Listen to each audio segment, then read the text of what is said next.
Hello అండి, welcome back to my channel. మా ఇంటి దగ్గర అయితే ఈవినింగ్ ప్రశాంతమైన వాతావరణం చాలా నచ్చుతుంది నాకైతే.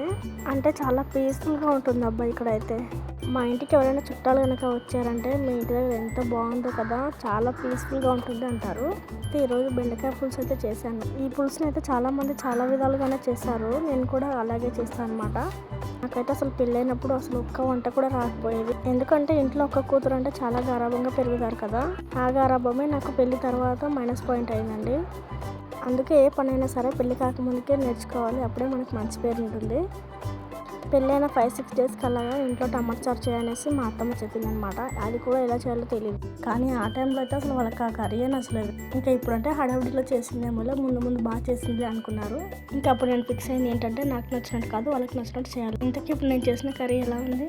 నాకు ఈ కర్రీ కూడా మా అమ్మమ్మ నేర్పించింది, అంటే మా అత్త వాళ్ళ అత్త. అయినా అప్పట్లో వాళ్ళ వంటలకి పేరు పెట్టేది లేదు.